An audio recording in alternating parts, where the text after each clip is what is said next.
តើបងប្អូនវីដេអូនេះប្រាប់ពីរបៀបclear ទឹកឆ្នាំម៉ាស៊ីន copy Ricoh MG 3055ពេលយើង copy slate អីហើយចង់ clear ទឹកឆ្នាំវាឲ្យវាមកខ្មៅវិញណា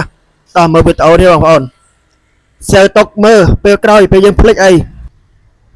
ជាដំបូងយើងចុចចូលក្នុងប៊ូតុង copy ធម្មតាយើង copy រាល់ដងហ្នឹងហើយយើងចុច reset វាពីរដងទៅហើយយើងចុចលេខកូដតាមដែលខ្ញុំដាក់លើអេក្រង់ហ្នឹងមកហើយចុច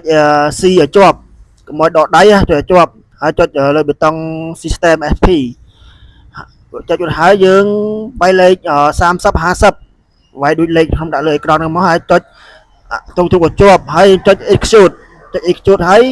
ម៉ាស៊ីននឹងដំណើរការនេះហើយ clear ទឹកឆ្នាំវាលឿនលាន់គុកក្រាក់តិចហើយអាហ្នឹងវាមិនអីទេតែវា clear ហើយវាអាច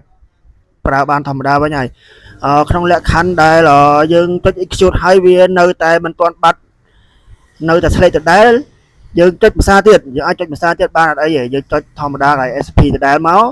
ហើយយើងចុចលេខកូដដែលយើងវាយឲ្យលុបមុនហ្នឹង30 50ហើយយើងចុចត្រង់ដដែលមកហើយចុច execute ម្ដងទៀតមកយើងចុច2ដងទៅវាដំណើរការបានធម្មតាវិញហើយវាលែងឆ្លេតហើយអញ្ចឹងយើង copy ទៅអីវាខ្មៅធម្មតាវិញមកហើយយើងរងចាំវាប្រហែលជាវាមិនយូរប្រហែលជា1នាទី2នាទីអីហ្នឹងយ៉ាងយូរ3នាទីទៅវា clear ហើយយើងចុចធម្មតាមកហើយយើងចុចទៅប៊ូតុងធម្មតាមកហើយយើង copy ទៅបានធម្មតាអូខេវីដេអូមានតែប៉ុណ្ណឹង